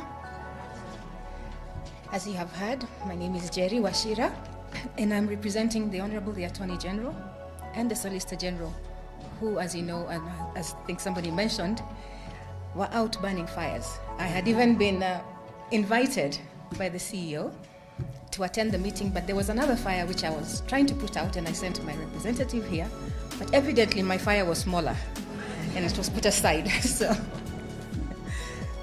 well, allow me to start by addressing the Principal Judge of the High Court, Honorable Justice Eric Ogola, the Registrar of MCIA, Mr. Lawrence Mwirore, the Chairperson of the Board of Directors, Ms. Jackie Oyuyo-Githinji, the NCIA Board of Directors,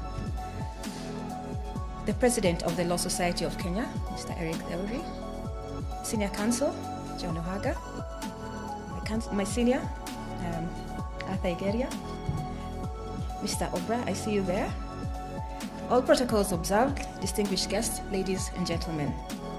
Allow me, first of all, to just congratulate you for this ostentatious occasion when you're launching the strategic plan.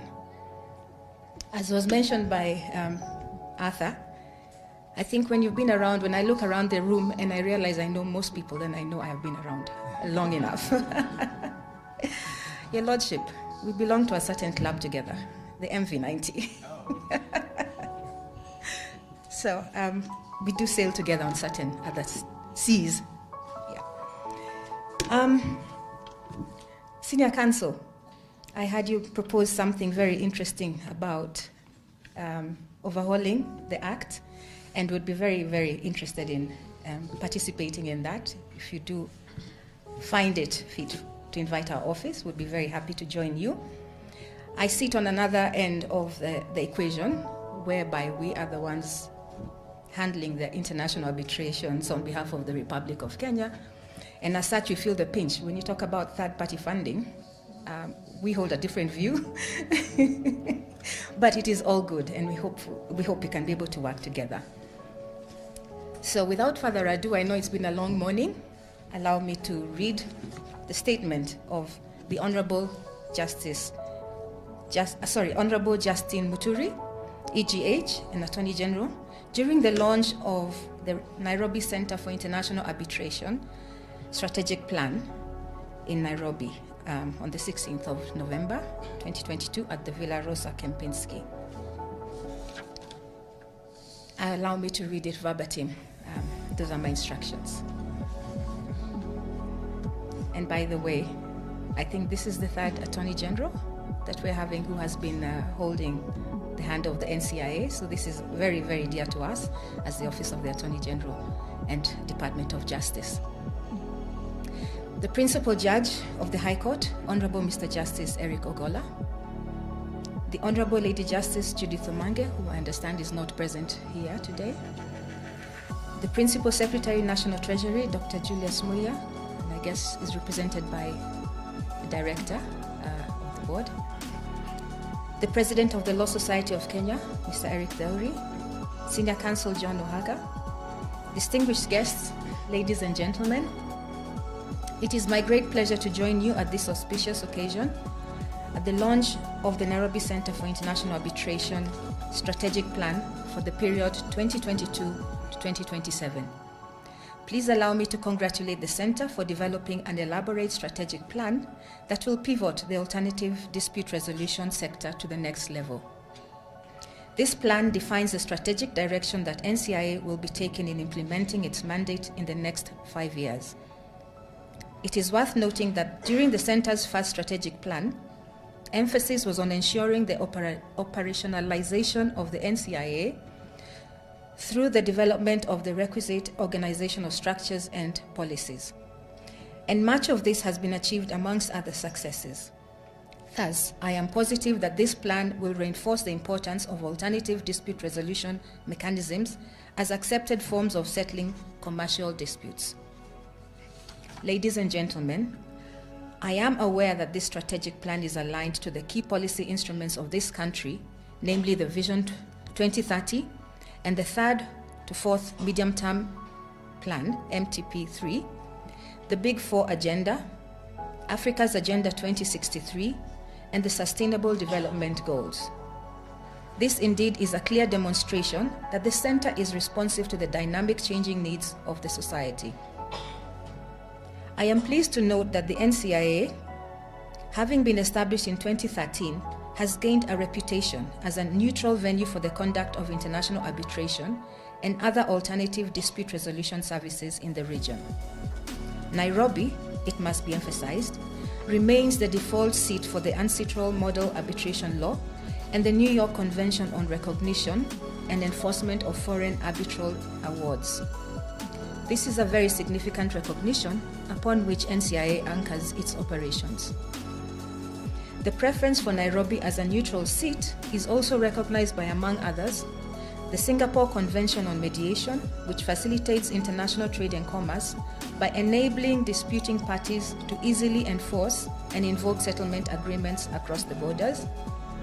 It is also recognized by the Agenda 2063 Continental Framework for Boosting Intra-Africa Trade, BIAT, which seeks at increasing volumes of trade within and across regional economic integration blocks. The preference is also recognized by the Africa Continental Free Trade Agreement, Single Continental Market for Goods and Services for 55 African economies. And finally, the Emerging Bilateral Trade and Investment Markets for Kenya within the Great Lakes region. These affirmations go a long way in supporting Kenya as a preferred investment destination globally. Ladies and gentlemen, allow me to reiterate that major economies attribute their growth to the increase in foreign investment and business opportunities. This increase in foreign investment and opportunities present grounds for international disputes where foreign investors prefer to settle for alternative dispute resolution as opposed to settling their disputes in local courts. Perhaps due to the perception that dispute resolution through ADR is expedited and the settlement process tends to be amicable and not adversarial, thus fostering business relationships. It is in this regard that the Kenya government will continually take measures and implement reforms to attract foreign direct investments. It must be emphasized that while the economic activities of any nation are paramount to its successes, dispute resolution services are pivotal in ensuring that there is a conducive business environment for commerce to thrive.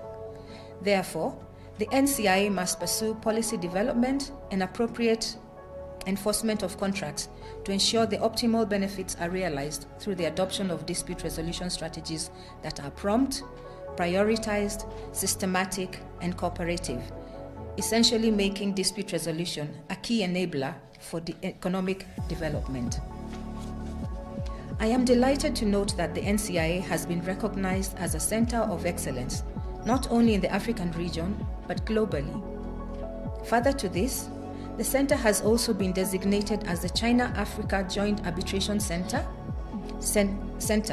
where the CAJAC constitution and rules have already been developed and are being implemented. As a center of excellence, the NCIA has undertaken to develop a comprehensive and competitive arbitration and mediation international commercial investment training curriculum. This global appreciation will enable NCIA take up other designations from different jurisdictions in recognition of its operations, while affirming Kenya as a preferred investment destination. Please allow me to congratulate the NCIA, which was recently recognized as the overall winner of the Arbitral Institution of the Year 2022 during the African Arbitration Association Awards held in Accra, Ghana at the beginning of this month. This award is a further confirmation that the Center has indeed aptly strategized on its mandate and priorities. Dear colleagues, it is important to note that adoption of alternative means of dispute resolution mechanisms as a mode of settling disputes can only be entrenched through stakeholder engagement, awareness creation, and the use of digital platforms for effective service delivery. I am aware that the NCIA has in this strategic plan prioritized 3 key results areas, namely promotion and administration of ADR services, digitalization and automation of cutting-edge ADR services, and organizational growth and sustainability. In the articulation and implementation of this strategic plan, NCIA will seek to adopt innovative strategies and innovative technologies while fostering collaboration at all levels. It is against this background, and borrowing heavily from lessons learned during the COVID-19 pandemic, which adversely affected the center's operations, that the NCIA has developed and implemented the online hearing guidelines as well as online ADR trainings. Aligned to this, NCIA seeks to leverage on technology to automate all its systems if necessary to facilitate efficiency and effectiveness in administration of services. It also seeks to undertake resource mobilization and revenue generation, which is critical to cushion the center against the budget cuts occasioned by the government's austerity measures. The strengthened financial mobilization and management will address some of the challenges that the center experiences, such as inadequate ICT infrastructure to guard against cybercrime and inherent ICT threats like leakage, data loss, and systems failure. The center is keenly following on the emerging legislation and regulatory framework on data and digital services. This is necessary as the failure or delays to seize the technological opportunities and upgrade technological facilities to especially support virtual hearings facilities could result in the center losing competitiveness to other ADR service providers. It is for these reasons that NCIA will continue to partner with other government agencies and donor partners in strategically positioning the center on the global market. Ladies and gentlemen, Kenya is on an upward economic trajectory and is witnessing increased economic activities through, in particular, the widespread infrastructure development and other Vision 2030 government projects, which act as a catalyst for commercial arbitration. The dynamics resulting from the Africa Continental Free Trade Agreement, AfCFTA, the emerging bilateral trade and investment markets for Kenya within the Great Lakes region, and the expanded East African community also present an opportunity to urgently prepare NCIA in anticipation of the key role it will be expected to play in mitigating commercial disputes. Ladies and gentlemen, I wish to reaffirm that the State Law Office will continue to provide public legal services and ensure promotion of a just, democratic, and corruption-free environment, and will clearly prioritize activities within the commercial justice sector in order to ensure that we can support an economy that is as vibrant and as robust as has been promised by His Excellency the President. The mandate of NCIA and that of other departments in the State Law Office are intrinsically tied together because we all exist to offer adjudicatory services to our clients, and as such, we have a lot in common. Collaboration between the NCIA and the Department of Justice will facilitate the creation of an environment that provides advisory services that articulate the realization of good governance, respect for the rule of law, and promotion of human rights and the upholding of ethics and integrity.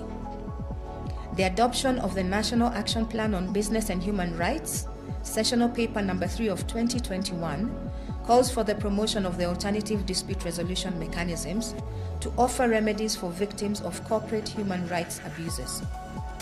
These provisions are in tandem with the National ADR policy, which proposes a balanced coexistence of ADR and the court system, while maintaining the autonomy of ADR as an autonomous dispute resolution system.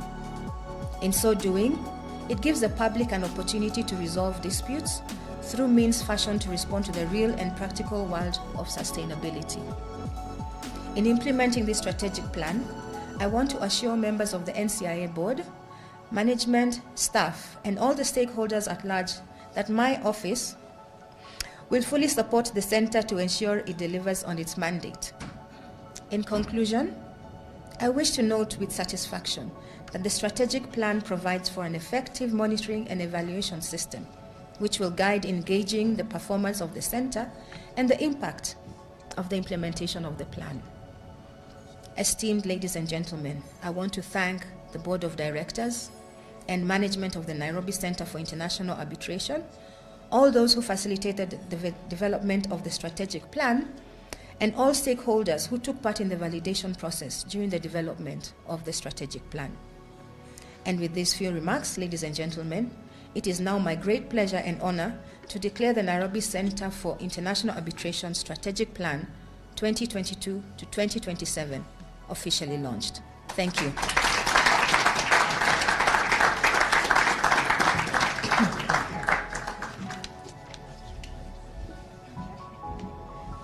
And so it is declared. So I want to request the Honorable Justice Eric Ogola, the members of the Board of Directors, to please come forward.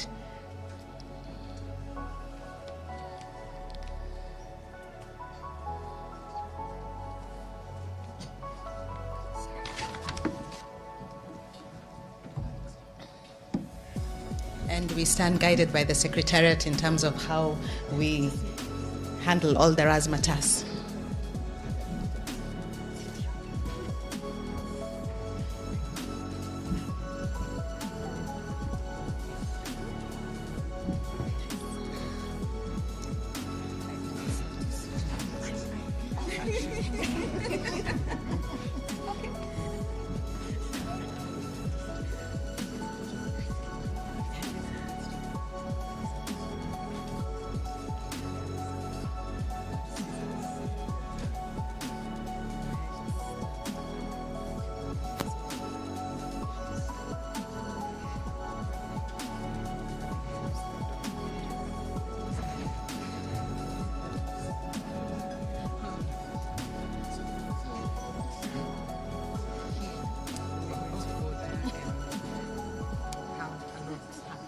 So Millicent.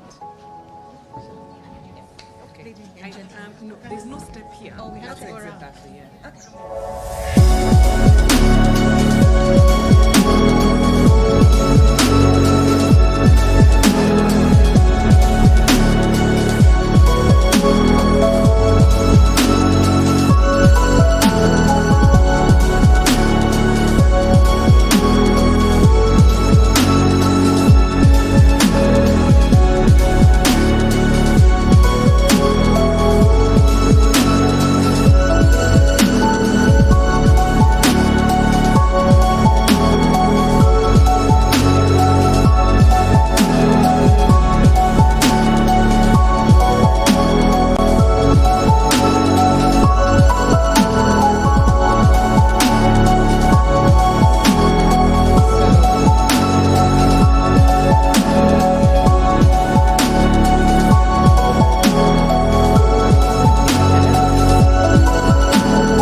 So we're going to get into the cake cutting, but first, official launch aspect of it. I hope some of you can see from where you're seated. I will hopefully, may I please have maybe some music so that we can do a bit of a countdown? Steve? Some music, please, so that we can do our countdown to the cutting of the ribbon.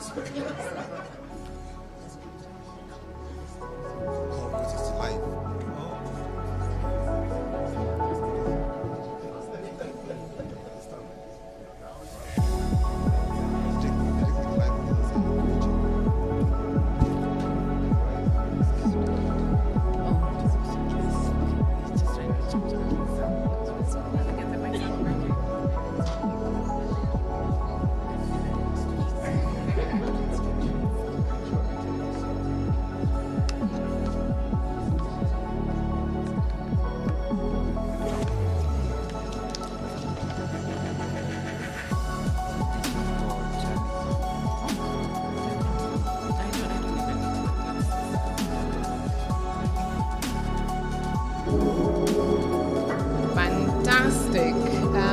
So 5, 4, 3, 2, and 1.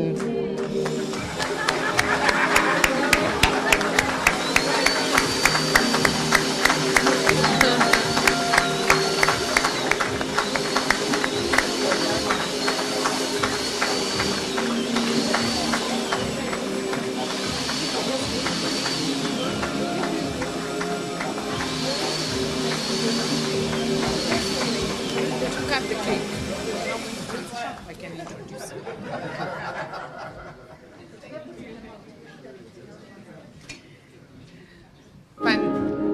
Reduce the volume, please. Just. Thank you so much.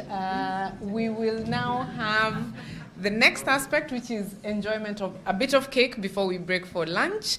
I want to introduce Director Lynette Vitisia to take us through the cake cutting. Thank you.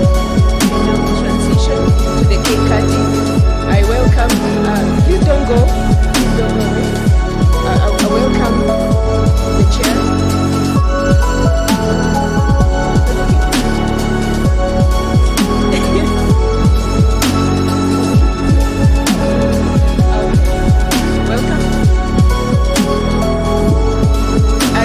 Have launched a strategic plan whose goal is growth and prosperity.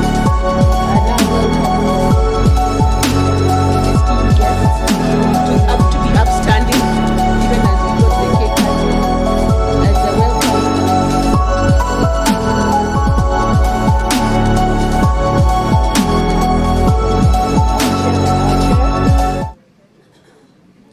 I welcome our chair to lead the process of cutting the cake.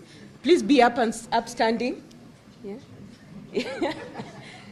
So that you can give a congratulatory message as we give a clap offering as they cut the cake.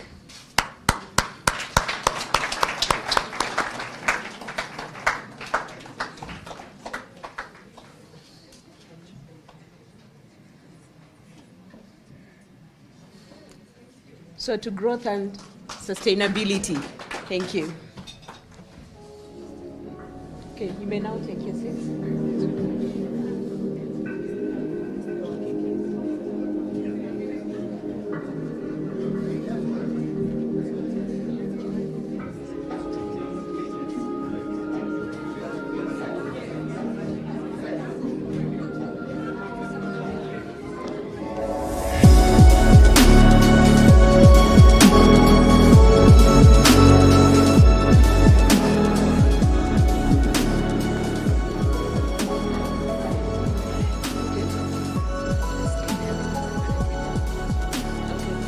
Resume your seats, please, as we get a piece of the cake. The sugar is going down. It's okay, we can start as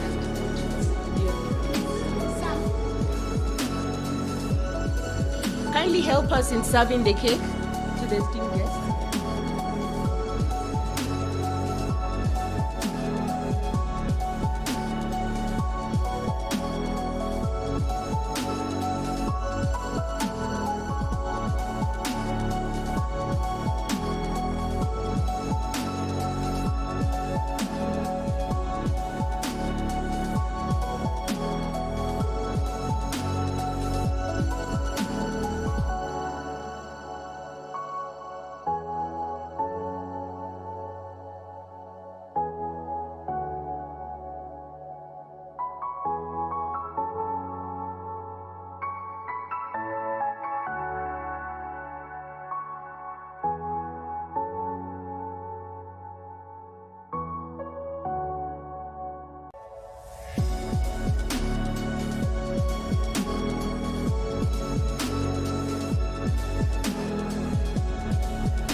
Thank you very much. My Lord, I think we have a dispute here. And I see there is enough women in ADR in the room, so they might resolve it, but we need interim orders first. I think all protocols have been observed, so there is nothing for me to observe. So that is a potential dispute. But before we do the vote of thanks, I see Millicent standing with a bag or two. So to be useful and not just do a vote of thanks, I think we can do a gifting first, chair, and then I'll come and thank all of you. So let the chair come up and we do a gifting or two.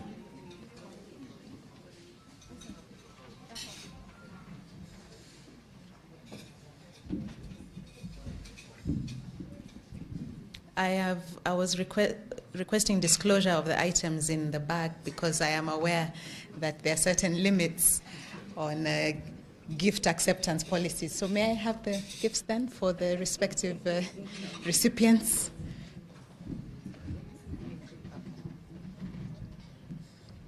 So firstly, Madam Jerry Wachira on behalf of the Honorable Attorney General. These are all branded NCI items. So thank you on behalf of the Attorney General. Thank you very much. Thank you. Thank you. Thank you.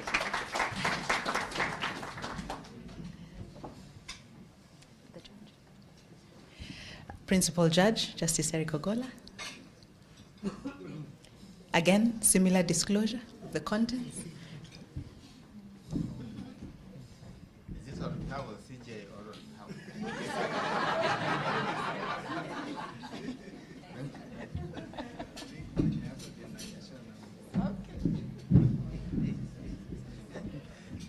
Judge is asking whether the package is his or the CJ's. I think the one who is walking in the rain is the one who gets rained on, but you get to decide. So, ladies and gentlemen, mine I think is the easiest task. As you enjoy cake, I would just want to pass a vote of thanks. Firstly, to those guests who've joined us in one way or the other. The Honorable the Attorney General, represented by Jerry Wachira. Very happy to see you after a long time. The Honorable the Chief Justice, in her own capacity, represented by the Principal Judge of the High Court, the Honorable Justice Eric Ogola. I would also want to recognize and appreciate our Chair, Jacqueline Oyuyo Gideji, and the entire board of NCIA, President of the Law Society of Kenya, Mr. Eric Theuri, Vice President, and the entire council. I saw Ochi somewhere. Yes, Ochi is also in the house. Helen Namisi, the Nairobi Law Society Board. I'd also want to appreciate our friends from the UK and Wales Bar. See a good gentleman we were in the Napana yesterday, and a few other friends that had joined us. Thank you very much for making time for this. Even in your tight schedule, I think you'll be leaving sometime today, but you also made time for this. I would also want to thank our CEO, Mr. Muirori, and your secretariat for making this possible. I know we are taking the photos and the glory, but there are people who are working behind the scenes, and we want to acknowledge and appreciate them for the good work they've done. Our partners in this launch, Mr. Ohaga said that he has taken out an advert to congratulate us, but he has gone beyond that. Triple OK has given a lot of support to NCIA for this launch, and take our thanks to the firm. We would also want to acknowledge, where is Kananu? Gekera and Vadgama, the support that you've given for this launch, and we are grateful for that. The people in the media who are here covering, I think I've seen a mic. Is it KU? There is support that we've gotten from the media for doing this. I've also noted a gentleman who came into the room and kept quiet, the CEO of the Architectural Association of Kenya. Jacob, I saw you somewhere. Yes. Came in and sat somewhere in his usual character of being quiet. Thank you for the support in doing this. And indeed, everybody else who's come, I think there's very strong contingent from the State Law Office who are here as supporters of this. Thank you very much for this support. And everybody else, the practitioners in the room of ADR, we are doing this together, and we are very grateful for your support. As indicated earlier, lunch is served in the restaurants below here will be directed. You pick your voucher on the floor just below this one, and then you'll be directed where we are having our lunch. Otherwise, thank you very much, and I think I should get the heaviest clap because I've given people lunch. Thank you.